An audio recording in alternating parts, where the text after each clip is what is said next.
నమస్కారం. ఘంటార వారికి స్వాగతం. ముందుగా ప్రధాన అంశాలు. సింహాద్రి అప్పన్న చందనోత్సవంలో అపశృతి, 7 భక్తులు మృతి, పలువురికి గాయాలు.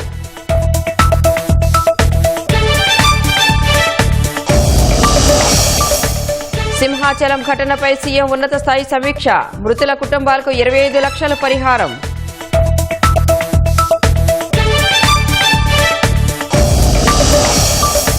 కోల్కతాలోని ఓ హోటల్లో అగ్ని ప్రమాదం, మంటల్లో చిక్కుకుని 14 మంది మృతి.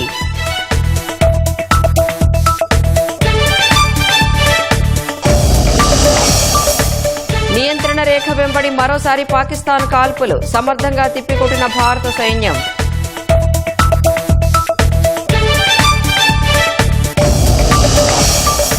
ఫ్యాక్షన్ పగలు వదిలేసి ప్రేమగా మెలుగుతున్న కపట్రాళ్ల ప్రజలు, గ్రామంలో కొత్త అధ్యాయం లిఖించిన ఐపీఎస్ అధికారి ఆకే రవికృష్ణ.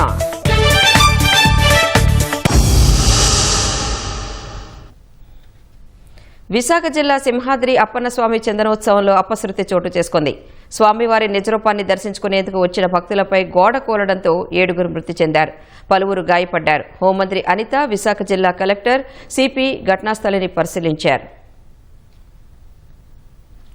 ప్రముఖ పుణ్యక్షేత్రం సింహాచలంలో ఘోర ప్రమాదం సంభవించింది. మంగళవారం అర్ధరాత్రి దాటిన తర్వాత సింహాచలంలో భారీ వర్షం కురిసింది. దీంతో సింహగిరి బస్టాండ్ నుంచి ఎగువకు వెళ్లే మార్గంలో షాపింగ్ కాంప్లెక్స్ వద్ద 300 రూపాయల టికెట్ క్యూ లైన్పై సిమెంట్ గోడ కూలింది. ఘటనాస్థలిలోనే 7 మరణించారు, మరికొందరు గాయపడ్డారు. ఎస్డీఆర్ఎఫ్ సిబ్బంది, అధికారులు వెంటనే స్పందించి సహాయక చర్యలు చేపట్టారు. గాయపడిన వారిని విశాఖ కేజీహెచ్ ఆసుపత్రికి తరలించి చికిత్స అందిస్తున్నారు.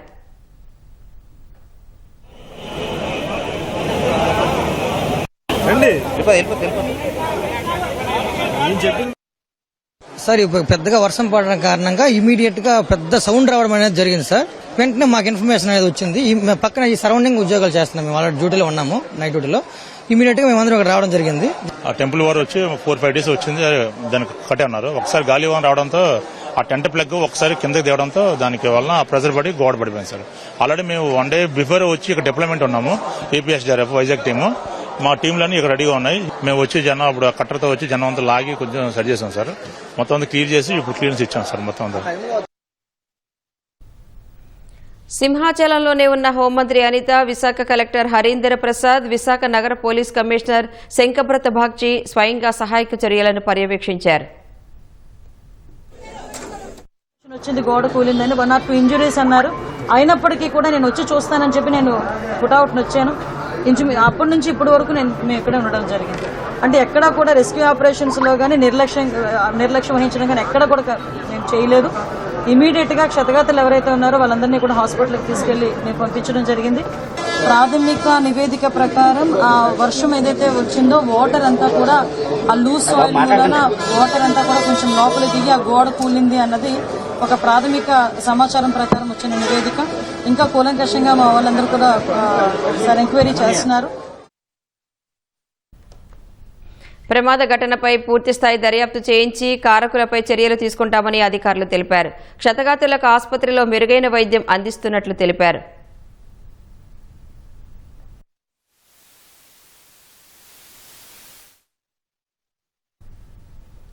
సింహాచలం ప్రమాద మృతుల కుటుంబాలకు ప్రభుత్వం పరిహారం ప్రకటించింది. మృతుల కుటుంబాలకు ఒక్కొక్కరికి 25 లక్షల చొప్పున పరిహారం ప్రకటించింది. ప్రమాదంలో గాయపడిన వారికి 3 లక్షల చొప్పున అందించనున్నట్లు తెలిపింది. పరిహారంతో పాటు బాధిత కుటుంబ సభ్యులకు దేవాదాయ శాఖ పరిధిలో అవుట్సోర్సింగ్ విధానంలో ఉద్యోగం కల్పించనున్నట్లు ప్రకటించింది. సింహాచలం ప్రమాదంపై ఉన్నతాధికారులు, మంత్రులతో సీఎం చంద్రబాబు టెలికాన్ఫరెన్స్ నిర్వహించారు. గోడ కూలిన ఘటనపై 3 సభ్యుల కమిటీతో విచారణకు ఆదేశించారు.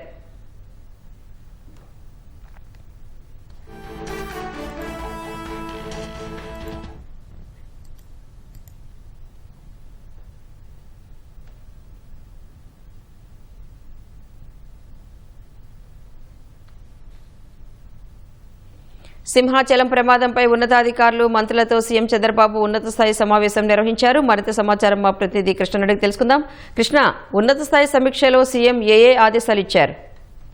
రాణి, ఏదైతే సింహాచలం లక్ష్మీనరసింహస్వామి చందనోత్సవంలో అపశృతి చోటు చేసుకుందో దీనికి సంబంధించి విషయం తెలిసిన వెంటనే ప్రభుత్వ యంత్రాంగం పూర్తిగా అప్రమత్తమైంది. హోంమంత్రి అనిత అక్కడే సంఘటనా స్థలంలోనే ఉండటంతో వెంటనే ఎన్డీఆర్ఎఫ్ అలాగే ఎస్డీఆర్ఎఫ్ సిబ్బందిని కూడా అప్రమత్తం చేసి సహాయక చర్యలు వేగవంతం చేశారు. అలాగే ముఖ్యమంత్రి చంద్రబాబు కూడా విషయం తెలిసిన వెంటనే జిల్లా కలెక్టర్ అలాగే ఎస్పీతో కూడా ఫోన్ లో మాట్లాడి వివరాలు తెలుసుకున్నారు. మొత్తం 7 చనిపోయినట్లు ముఖ్యమంత్రికి అధికారులు సమాచారం ఇచ్చారు. వారికి తర్వాత ముఖ్యమంత్రి చంద్రబాబు అందుబాటులో ఉన్న మంత్రులు ఏదైతే స్థానికంగా అక్కడ జిల్లా ఇన్ఛార్జీలుగా ఉన్న మంత్రులు అలాగే జిల్లా యంత్రాంగంతో కూడా టెలికాన్ఫరెన్స్ ద్వారా ఉన్నత స్థాయి సమీక్ష నిర్వహించారు.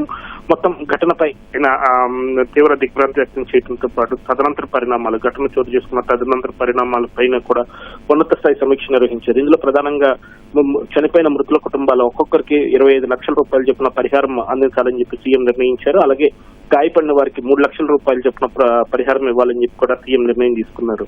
దీంతో పాటుగా ఏదైతే మొత్తం ఘటనకు సంబంధించి ఎలా జరిగింది, దీనికి సంబంధించిన కారణాలు ఏంటి అని పూర్తి స్థాయిలో విచారణ జరిపేందుకు 3 సభ్యులతో ఒక త్రిసభ్య కమిటీని విచారణకు ఆదేశించారు. మొత్తం పూర్తి స్థాయి వివరాలు వచ్చిన తర్వాత ఎంతటి వారినైనా సరే ఉపేక్షించకుండా చర్యలు తీసుకునే దిశగా ప్రభుత్వం అడుగులు వేస్తుంది. ఈ టెలికాన్ఫరెన్స్ లో ప్రధానంగా అటు జిల్లా అధికారులతో పాటు మంత్రులు, దేవాదాయ శాఖ మంత్రి ఆనం రామనారాయణ రెడ్డి, అలాగే జిల్లా ఇన్ఛార్జి మంత్రి డోలా బాలవీరాంజనేయ స్వామి, హోంమంత్రి అనిత, అలాగే రెవెన్యూ శాఖ మంత్రి అనగాని సత్యప్రసాద్ తో పాటు స్థానిక ఎంపీ భరత్, అలాగే దేవాలయ ధర్మకర్త అశోక్ గజపతిరాజు కూడా పాల్గొన్నారు. మొత్తంగా అటు అధికార యంత్రాంగాన్ని కూడా పూర్తిగా అప్రమత్తం చేసి తదనంతర పరిణామాలు ఎక్కడ ఎలాంటి ఇది జరగకుండా ముందు ఎలా చేపట్టాలి, కార్యక్రమం ఎలా సజావుగా నిర్వహించాలన్న దాని మీద ప్రభుత్వం పూర్తి స్థాయిలో దృష్టి సారించిందని. ధన్యవాదాలు కృష్ణ.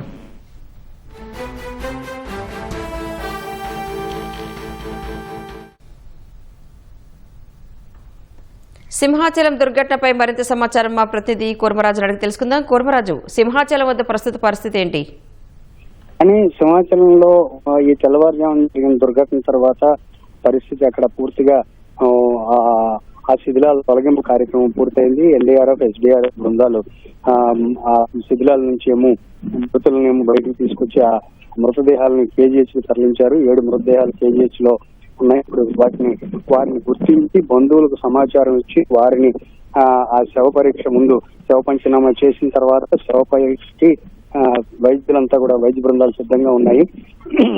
వీళ్ళకి ఏంటంటే మల్టిపుల్ ఫ్రాక్చర్స్ జరిగాయి. మల్టిపుల్ ఫ్రాక్చర్స్ జరగడం, బరువు హఠాత్తు మీద పడడంతో వీరంతా కొంతమంది షాక్ గురయ్యి, కొంతమంది మీదని ఇవి పడడం వల్ల, శిథిలాలు పడడం వల్ల వీళ్ళు చనిపోయారు. నిజం ప్రాథమికంగా చూసిన వైద్యులు అంచనా వేస్తున్నారు. అయితే పూర్తి స్థాయి కారణాలు ఏమిటి అన్నది పోస్ట్ మార్టం చేస్తే తెలుస్తుందని వైద్య సూపరింటెండెంట్ డాక్టర్ శివానంద చెప్పడం జరిగింది. అయితే ఈ మొత్తం వ్యవహారంలో ఈ గోడ తాత్కాలికంగా నిర్మించారా, లేదంటే ఇది కేవలం ఆ 20 నిమిషాలు విపరీతమైన ఈదురుగాలు అలాగే వర్షం, ఒకేసారి కురిసిన వర్షం వల్ల ఈ గోడ హఠాత్తుగా కూలిపోయి ఈ క్యూ లైన్స్ లో భక్తులు దర్శనం కోసం వేచి చూస్తున్న భక్తులు 300 రూపాయల టికెట్ తీసుకొని ఈ భక్తులు వేచి చూస్తున్నారు. స్వామివారి నిజరూప దర్శనం చేసుకొని తమకు సంవత్సరానికి ఒకసారి వచ్చే ఈ అవకాశాన్ని వినియోగించుకుందామని వాళ్ళంతా ఎదురు చూడడం జరుగుతుంది. ఎదురు చూస్తున్న సమయంలో జరిగిన ఈ దుర్ఘటన ఆ కుటుంబాల్లోని తీవ్ర విషాదాన్ని నింపింది. దీనికి సంబంధించి రాష్ట్ర ప్రభుత్వం, ముఖ్యమంత్రి కూడా తీవ్ర స్థాయిలో స్పందించి వారి మృతుల కుటుంబాలకు ఎక్స్గ్రేషియా కూడా ప్రకటించడం జరిగింది. అలాగే గాయపడిన వారికి కూడా వాళ్ళకు కూడా ఆర్థిక సహాయం అందిస్తున్నట్టుగా ముఖ్యమంత్రి ఉన్నత స్థాయి సమీక్షలో నిర్ణయం తీసుకున్నారు. మంత్రులు అలాగే అధికార బృందాలు, ప్రత్యేకించి ఎస్డీఆర్ఎఫ్, ఎన్డీఆర్ఎఫ్ బృందాలు, వైద్య సహాయ బృందాలని సింహాచలం పైన, ఈ కొండపైన ఈ ఉత్సవం సందర్భంగా దాదాపు 1.5 నుంచి 2 లక్షల మంది భక్తులు వచ్చి ఈ రోజు ఉదయం తెల్లవారుజాము 4 గంటల నుంచి సాయంత్రం 7:30 వరకు, అంటే మళ్ళీ అభిషేకానికి మూసేసే వరకు ఈ దర్శనాలు, నిజరూప దర్శనం చేసుకునేందుకు అటు 300 రూపాయల టికెట్, ఇటు 1000 రూపాయల టికెట్, 1500 రూపాయల ప్రోటోకాల్ దర్శనం టికెట్లు కూడా తీసుకొని క్యూ లైన్స్ మనం సజావుగా ఏర్పాటు చేసాము. రాష్ట్ర ప్రభుత్వం, ప్రభుత్వ యంత్రాంగం, దేవాదాయ శాఖ అలాగే పోలీసులు వీళ్ళందరూ క్యూ లైన్స్ దాని మీద పూర్తి స్థాయిలో దృష్టి పెట్టారు. అయితే ఈ హఠాత్తుగా జరిగిన ఈ దుర్ఘటన తర్వాత హుటాహుటిన మొత్తం అందరూ రంగంలోకి వారిని శిథిలాల నుంచి మృతదేహాలు తీయడంలోనే దాదాపు ఒక 2 గంటలలో ఈ కార్యక్రమం మొత్తం ముగించడం జరిగింది. రైట్, ధన్యవాదాలు కూర్మరాజు.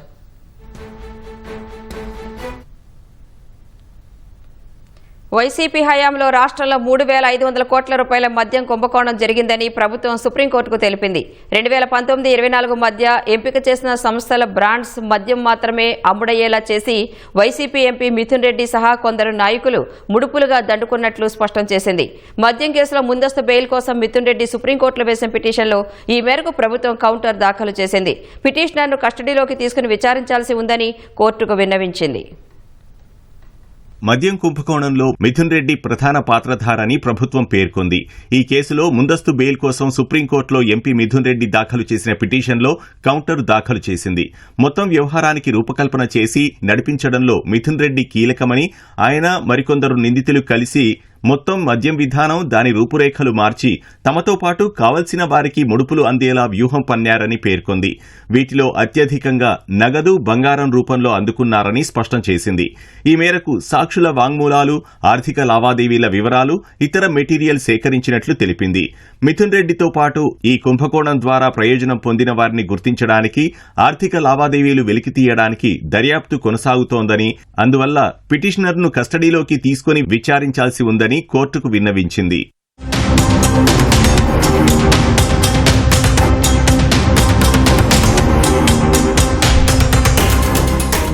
2019 వరకు రాష్ట్రంలో మద్యం సేకరణ ప్రభుత్వం నిర్వహించే పోర్టల్ ద్వారా, మద్యం విక్రయాలు ప్రైవేట్ దుకాణాల ద్వారా జరిగేవని ప్రభుత్వం కౌంటర్లో వివరించింది.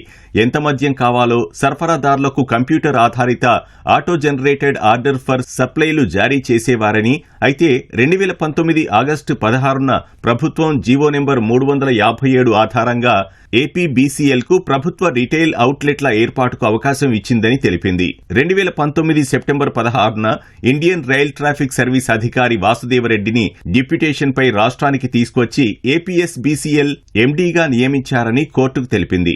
రాష్ట్రంలో మద్యం క్రయ విక్రయాలు, డిస్టిలరీలు, లేబుల్ రిజిస్ట్రేషన్లను పూర్తిగా గుప్పిట్లో ఉంచుకోవడానికి ఆయన్నే బెవరేజెస్ డిస్టిలరీస్ కమిషనర్ గాను నియమించారని పేర్కొంది. 2019 అక్టోబర్ 18న ఏపీఎస్బీసీఎల్ ప్రత్యేకాధికారి డి సత్యప్రసాద్ తిరుపతిలోని నివాసంలో మిథున్ రెడ్డిని కలిసినప్పుడు ఈ దందాలో తమకు సహకరిస్తే ఐఏఎస్ పదోన్నతి ప్రయోజనాలు కల్పిస్తామని హామీ ఇచ్చారంది. మిథున్ రెడ్డి ఆదేశాల మేరకు సత్యప్రసాద్ ఏపీఎస్బీసీఎల్ ద్వారా కొన్నేళ్లుగా జరిగిన మద్యం విక్రయాల వివరాలు సేకరించారని తెలిపింది. వాటిని తీసుకుని వాసుదేవరెడ్డితో కలిసి 2019 అక్టోబర్ 13న హైదరాబాద్లోని విజయసాయిరెడ్డి ఇంటికి వెళ్లారని, అక్కడ మిథున్ రెడ్డి, కేసిరెడ్డి రాజశేఖర్ రెడ్డి, ఆయన తోడల్లుడు అవినాష్ రెడ్డి కూడా ఉన్నారంది.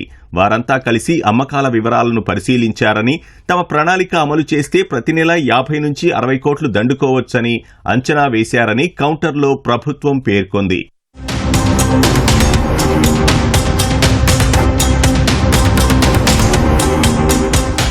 రిటైల్ దుకాణాలు, డిపోలు, ఏపీఎస్బీసీఎల్ ప్రధాన కార్యాలయం, డిస్టిలరీలను అనుసంధానం చేయడానికి 2019 వరకు సీటెల్ సాఫ్ట్వేర్ను వాడేవారని ప్రభుత్వం కోర్టు దృష్టికి తెచ్చింది.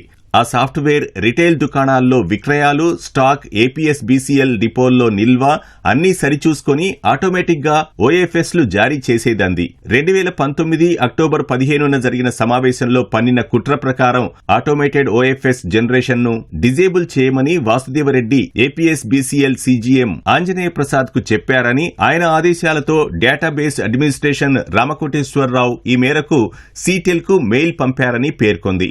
దాన్ని చూసిన సీటెల్ ప్రాజెక్టు మేనేజర్ తూము నాగేంద్ర ఆటోమేటెడ్ ఓఎఫ్ఎస్ జనరేషన్ ను ఆపేస్తే మద్యం సరఫరాలో ఎదురయ్యే ఇబ్బందులను వివరిస్తూ ఏపీఎస్బీసీఎల్ కు లేఖ రాశారని తెలిపింది.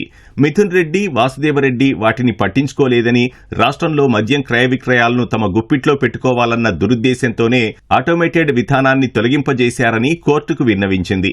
ఆ తర్వాత మద్యం కొనుగోలు ఆర్డర్లు, ఓఎఫ్ఎస్ రిక్వెస్ట్ల కోసం ఒక ప్రైవేట్ మెయిల్ ఐడి సృష్టించారని, ఈ మెయిల్ కు వచ్చిన ఆర్డర్లను వీరు అధికారులు మాన్యువల్ గా పరిశీలించి ఎంపిక చేసిన డిస్టిలరీలు సరఫరాదారులకే మద్యం ఆర్డర్లు ఇచ్చేలా ఓఎఫ్ఎస్లు జారీ చేసేందుకు మాత్రం సీటెల్ ప్లాట్ఫామ్ ను ఉపయోగించారని పేర్కొంది. ఈ కొత్త విధానం ప్రారంభమైన తర్వాత సొంతంగా మద్యం తయారీ సౌకర్యాలు కూడా లేని కంపెనీలకు ఏపీఎస్బీసీఎల్ నుంచి పెద్ద మొత్తంలో ఓఎఫ్ఎస్లు జారీ అయ్యాయని, దేశవ్యాప్తంగా ప్రాచుర్యం పొందిన బ్రాండ్లను పక్కన పెట్టేశారని కోర్టు దృష్టికి తెచ్చింది.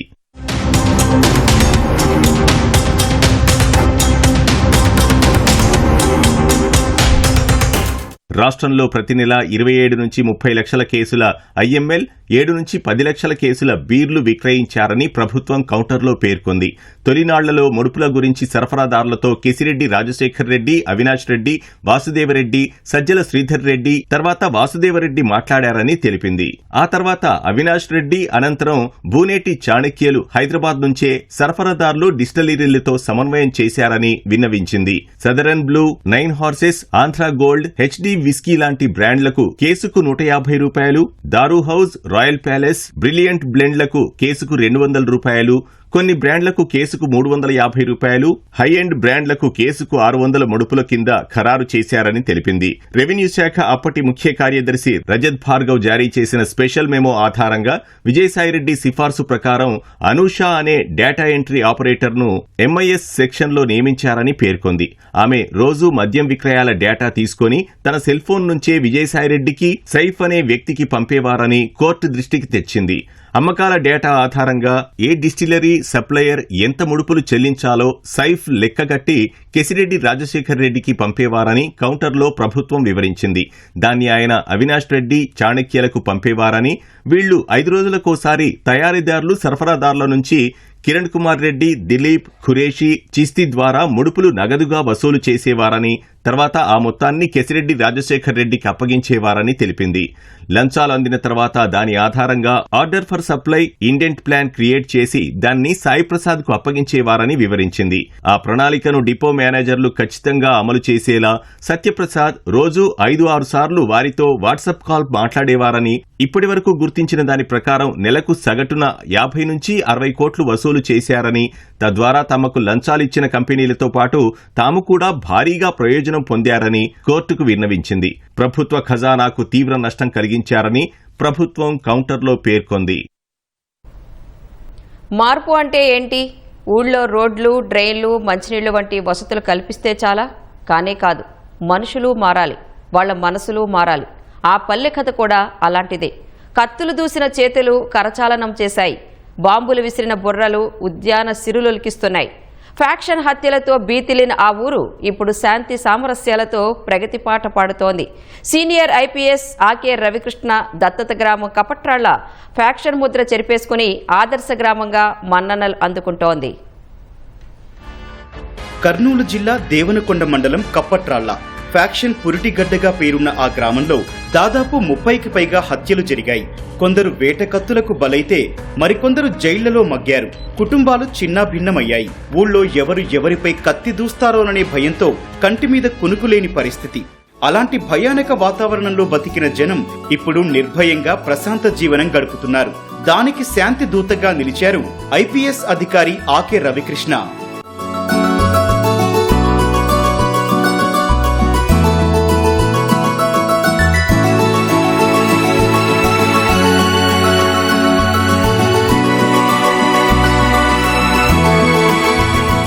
కర్నూలు ఎస్పీగా పనిచేస్తోన్న సమయంలో 2015 ఫిబ్రవరిలో కప్పట్రాళ్లను దత్తత తీసుకున్నారు రవికృష్ణ. అప్పట్నుంచి కప్పట్రాళ్ల కత్తి వదిలేసింది. ఫ్యాక్షన్ వల్ల కుటుంబాలకు కలుగుతోన్న నష్టాన్ని వివరించి సవాళ్లు విసురుకున్న వాళ్లతో సామరస్య గీతం పాడించారు రవికృష్ణ. రంకులే, రొట్టెలే, ఏది లేదు. బ్యాంకు, ఫిల్టర్ నీళ్లు, హై స్కూలు, రోడ్లు అన్నీ ఆ దేనివే. ఏదో కంటి ఆపరేషన్లు అంటే కంటి ఆపరేషన్లు చేయించినాడు మహానుభావుడు. బంగాళాకాలు చేసినాడు సార్. ఫిల్టర్ నీళ్ళు అయితే మా ఊరికి ఏ కరువు లేకుండా చేసినాడు ఆయన. పైన కౌల స్వామి ఉన్నాడు, కింద రవికృష్ణ. మా ఊరు ఆయననే ఒక దేవుని మాదిరి కొలుస్తున్నాం సార్. కత్తులు పట్టిన చేతులకు కాడి మేడి అప్పగించారు రవికృష్ణ. వ్యవసాయానికి సాయం చేశారు. సే ట్రీస్ అనే సంస్థ సహకారంతో రైతులకు ఉచితంగా 60,000 పండ్ల మొక్కలు పంపిణీ చేయించారు. కొందరు రైతులు ఇప్పుడిప్పుడే ఆదాయం కూడా ఆర్జిస్తున్నారు. రైతుల ఉత్పత్తుల నిల్వకు 20 లక్షలతో సోలార్ శీతల గిడ్డంగి కూడా నిర్మింపచేశారు. మొత్తంగా పౌరుషాలు పక్కన పెట్టి పురుషుల ఆలోచనలు పొలం చుట్టూ తిరిగేలా చేశారు రవికృష్ణ. మాకు ఈ వేపచక్క ఫ్రీగా రైతులకు ఒక్కో రైతుకి ఎకరకు 2 బ్యాగులు ఫ్రీగా ఇప్పిస్తున్నాడు సార్ కింద మా గ్రామం దత్తు తీసుకోకపోతే అదే కొట్లాడలు అదే ఫ్యాక్షన్లు గొడవలోనే ఉండి దానిలోనే కొనసాగించుకుంటూనే ఉంటున్నాం మా గ్రామం. సార్ తీసుకున్న తర్వాత ఏ గొడవ లేవు, ఏ కక్షలు లేవు. రంగులు పడి కన్నా నాశనమైనాయి సార్. కొట్లాటలు దొంగతనాలు చేపేయడం దండి జరిగాయి. సార్ వచ్చినాక ఏం లేవు సార్. ఇప్పుడు బంగారులో కొన్నాం. ఇంతకుముందు తోటలు పెట్టి నాశనం అయిపోతాయి. ఆ సార్ను పట్టుకొని చెట్లు ఇప్పిస్తే చెట్లను జాగ్రత్త తీసుకుంటున్నాను సార్. మాకైతే బాగుంది యేసు సార్ వచ్చినాక. ఇదైతే నారంగి తోటలు చూడు సార్, అంతేగాని మాకేసు సార్ వచ్చినాక చాలా మేలైంది సార్. ఊకెందుకు మా ఊరు బాగుపడింది సార్. మేము కూడా ఫస్ట్ లో వచ్చినప్పుడు ఇది ఫ్యాక్షనిజం కదా, చాలా ఇబ్బంది ఉందని మేము భయపడే వాళ్ళము. ఆకి రవికృష్ణ అభివృద్ధి వైపు వాళ్ళు వెళ్ళడానికి కావాల్సినటువంటి ప్రతి పునాది వేశారు. ఆ పునాది మీద మేము ఇప్పుడు వచ్చి ఈ పని చేస్తున్నాం. ఈ ఊర్లో 8 బయోగ్యాస్లు ఇచ్చాం. 8 బయోగ్యాస్లలో బయోగ్యాస్ యొక్క కాస్ట్ పూర్తి స్థాయిగా ఫ్రీ ఇస్తాము. ఆ గుంత వాళ్ళు తీసుకొని మాకు చూపించాలన్నమాట. ఈ విధంగా రైతు భాగస్వామ్యంతో మేము ఈ సేటిస్ యొక్క పనిని ముందుకు తీసుకెళ్తున్నాం. ఆ డ్రమ్స్, అదేవిధంగా సీకేచర్స్ ఇలాంటి రైతులకు పనిముట్లు కూడా ఈ సేటిస్ ద్వారా ఉచితంగా పంపిణీ చేస్తుంటాం. ఇక మహిళలను పొదుపు సంఘాల్లో చేర్పించి ఆర్థిక స్వావలంబనకు తోడ్పాటు అందించారు రవికృష్ణ. 5 ఏళ్లలో సుమారు 30 లక్షలకు పైగా రుణాలు ఇప్పించారు. ఇండిగో విమానయాన సంస్థ ఆ మొత్తం సమకూర్చింది. ప్రస్తుతం కప్పట్రాళ్లలో 100 పొదుపు సంఘాలు, 1000 మంది మహిళలు సభ్యులుగా ఉన్నారు. తానా సహకారంతో సుమారు 40 లక్షల వ్యయంతో శ్రీశక్తి భవనాన్ని నిర్మించారు. ఆ భవనంలోనే సమావేశాలు, శిక్షణ కార్యక్రమాలు నిర్వహిస్తున్నారు. అంతకుముందు అయితే ఎటువంటి డెవలప్మెంట్ లేదు. ఏం కపట్రాలు అంటే కూడా ఎవరికి తెలియదు. మాకు కూడా ఇళ్లలో నుంచి బయటకు వచ్చే వాళ్ళం కాదు. ఆడవాళ్ళకి పొదుపు సంఘాల్లో చేస్తే బాగుపడతాననే ఉద్దేశంతో సారు ఓరకలు విజయభారతమ్మ గారిని కన్సల్ట్ అయ్యి తనతో మాట్లాడుకొని మా ఊర్లో 100 సంఘాలు చేయడం జరిగింది. బ్యాంకు మేము దేవనకొండ వెళ్ళేవాళ్ళం. పోయినా పని జరిగేది కాదు. వారం 10 రోజులు అయినా తిరగాల్సి వచ్చేది. మా ఊరికి బ్యాంకు తెచ్చినాడు. సార్ స్థలం ఇది. సార్ ఇల్లు కట్టించుకోవాలనుకున్నాడు. కానీ మా కోసం పొదుపు సంఘాలకి ఆఫీస్ ఏర్పడడం జరిగింది. 30 లక్షలు కట్టి. పొలం పెడతామంటే కూడా ఇచ్చేవాళ్ళు లేకుంటారు. ఇప్పుడు మేము పొలం తెచ్చుకునే ధైర్యం ఉంది. ఇప్పుడు ఎక్కడన్నా పోవాలంటే కూడా మాట్లాడగలుగుతాం. కొంచెం ధైర్యం అంతగా లేకుంటే మాకు మాట్లాడడానికి కూడా రాదు సార్. ఆ సార్ వల్లనే మాకు, ఆ సార్ లేకుంటే మేము బతకలేము. మాకు తెలుగు ఆయన ఒక దేవుడే. మాకు ఈ భవనం కట్టించినాడు, ఫిల్టర్ నీళ్ళది ఇచ్చినాడు, అంతా బాగా చేసినాడు సార్. మాకు దేవుడు ఆయన. మమ్మల్ని పుట్టించుకున్న తల్లిదండ్రులు కూడా ఎక్కడున్నాగా ఆయన మాకు తల్లిదండ్రి. ఆకే రవికృష్ణ సతీమణి పార్వతీదేవి కూడా ఓ పొదుపు సంఘం సభ్యురాలే. ఆమె కూడా వీడియో కాన్ఫరెన్స్ ద్వారా చర్చల్లో భాగస్వాములవుతూ దిశానిర్దేశం చేస్తుంటారు. పార్వతీదేవి తమ ఊరి ఆడపడుచంటూ అభిమానం చాటుకుంటున్నారు మహిళలు. రవికృష్ణ సార్ గారి భార్య పార్వతీదేవి గారు మా ఊరికి ఆడపడుచుగా వచ్చింది సార్. వాళ్ళ పుట్టింటికి వెళ్లకుండా ఇదే కప్పటల గ్రామమే నాకు పుట్టిల్లు అని కప్పటల గ్రామానికే ముందుగా వచ్చి మాతో కలిసి సంక్రాంతి సంబరాలు చేసుకొని మేడంకి కూడా మేము ప్రతి సంవత్సరం చీర పెట్టి ఒడి నుంచి పంపిస్తాం సార్ మేడంని. ఇంటి పెద్దలకు అలా దారి చూపిన రవికృష్ణ పిల్లలను చదువులమ్మ చల్లని నీడలో చేర్చారు. చూడముచ్చటైన పాఠశాల భవనాన్ని నిర్మింపచేశారు. అందులో మౌలిక వసతులు కల్పించారు. ప్రస్తుతం 300 మంది విద్యార్థులు చదువుకుంటున్నారు. ఏటా 100% ఉత్తీర్ణత సాధిస్తున్నారు. ఏటా పాఠశాల ప్రారంభంలో, పరీక్షల సమయంలో విద్యార్థుల్ని వీడియో కాన్ఫరెన్స్ ద్వారా చైతన్యపరుస్తున్నారు రవికృష్ణ. ఈ బడిలో చదివే భావి పౌరులకు ఇప్పుడు ఆయనే ఓ రోల్ మోడల్. స్కూల్ యొక్క కన్స్ట్రక్షన్ కోసం దాతలు భూమిని అయితే ఇచ్చి ఉన్నారు ఇక్కడ. కాకపోతే ఏదో కొన్ని సమస్యల వల్ల బిల్డింగ్ కన్స్ట్రక్షన్ అయితే జరగలేదు. 2016లో సారు దత్తత తీసుకున్న తర్వాత గ్రామ పెద్దలతో మాట్లాడి ఆ సమస్యలన్నీ పరిష్కరించిన తర్వాత 7.5 ఎకరాల ప్లేస్ అనేది ఇప్పించడం అనేది జరిగింది. అవోపా సహకారంతో కానీ, తానా సహకారంతో కానీ, దాతల సహకారంతో ల్యాబ్ ఫర్నిచర్ అవ్వచ్చు, లైబ్రరీ బుక్స్ అవ్వచ్చు, పిల్లలు కూర్చునే ఫర్నిచరు, తర్వాత అల్మారా సార్, ఇలాంటివన్నీ కూడా దాతల సహకారంతో ప్రొవైడ్ చేయడం అనేది జరిగింది. తానా వారి సహకారంతో ప్రతి సంవత్సరము 10th క్లాస్ పరీక్షల్లో ఎవరైతే స్కూల్ ఫస్ట్ వస్తారో వాళ్ళకి కార్పొరేట్ విద్య అనేది ఉచితంగా ఇప్పించడం అనేది కూడా సార్ గారి యొక్క సహకారంతో ఇక్కడ జరుగుతూ ఉంది. అప్పుడు 5వ తరగతి వరకే చదువుకొని కూలీలకు, వలసలకు వెళ్ళేవాళ్ళం. ఈ పాఠశాల కట్టించడం వలన సార్ని చూసినప్పుడల్లా ఆయన మాకు ఇన్స్పిరేషన్ అవుతాడు సార్. ఇక ప్రజల జీవన ప్రమాణాలు పెంచేలా గ్రామంలో మౌలిక వసతులు కల్పించారు. దాతల సహకారంతో కళ్యాణ మండపం, రైతు భవనాలు, వాటర్ ప్లాంట్, సీసీ రోడ్లు, డ్రైనేజీలు ఆయన చొరవతో సాకారమైనవే. తరచూ వైద్య శిబిరాలు పెట్టి ఊరి ఆరోగ్యాన్ని శ్రద్ధగా తీసుకున్నారు. గతంలో ఓసారి ఆదర్శ గ్రామంగా అవార్డు అందుకున్న కప్పట్రాళ్లను మరింత ఉన్నతంగా తీర్చిదిద్దడమే లక్ష్యమంటున్నారు రవికృష్ణ దంపతులు. ఈ 10 సంవత్సరాల సుదీర్ఘ ప్రయాణంలో ఎంతో మౌలికమైన మార్పులు ఆ గ్రామంలో మేము చూడడం జరిగింది. గ్రామం హింస నుంచి అహింస వైపు ప్రయాణం చేస్తుంది. రక్తం పారిన ఊర్లో రక్తదానాలు మొదలైనవి. హోంప్లీస్ కావచ్చు, కోరమండల్, సేట్రీస్, తానా, ఇంకా ఎంతో మంది మంచి వ్యక్తులు కూడా ఈ గ్రామంలో భాగస్వామ్యం అయ్యారు. గ్రామంలో ప్రతి వ్యక్తికి కూడా పోలీస్ కేసుల వల్ల పిల్లల భవిష్యత్తు ఎలా నష్టపోతారు అనే వివరాలు మేము చెప్పడం జరిగింది. కప్పట్రాల ద్వారా మరిన్ని గ్రామాలు స్ఫూర్తి పొందుతున్నందుకు ప్రత్యేకంగా అందరికీ ధన్యవాదాలు తెలుపుకుంటున్నాం. ఫ్యాక్షనిజం వల్ల ఎక్కువగా నష్టపోయేది మహిళలే. ఎందుకంటే కుటుంబంలో పెద్ద కనుక ఏదైనా జరిగితే ఆ కుటుంబం పరిస్థితి ఎలా ఉంటుందన్నది అందరికీ తెలుస్తుంది. అందుకే ఏ మహిళ కూడా అలాంటి బాధ ఇంకే మహిళకి కూడా కాకుండా ఉండడం కోసం ఆ ఊరి ఆడపడుచుగా ప్రతి కుటుంబం కూడా ఆనందంగా సంతోషంగా ఉండాలని నేను కూడా ఆ పొదుపు సంఘాల్లోని ఒక సంఘంలోని సభ్యురాలని ప్రతి శనివారం కూడా వీడియో కాన్ఫరెన్స్ ద్వారా చర్చలను పెట్టుకుని జీవనోపాధులు ఎలా అభివృద్ధి చేసుకుంటున్నారు. ఎందుకంటే ఒక సంఘం వాళ్ళు చేసుకుంటుంది ఇంకో సంఘం వాళ్ళు అలాగా ఒకరినొకరు మాట్లాడుకుంటూ ఉంటే రకరకాల ఆలోచనలు కొత్త రకాల ఆలోచనతో ఇంకా అభివృద్ధి చెందడానికి అవకాశం అన్నది ఉంటుంది. ప్రస్తుతం ఈగల్ విభాగాధిపతిగా ఉన్న రవికృష్ణ ఏ హోదాలో ఉన్నా కప్పట్రాళ్ల ప్రజలు ఫోన్ కాల్ చేస్తే పలుకుతారు.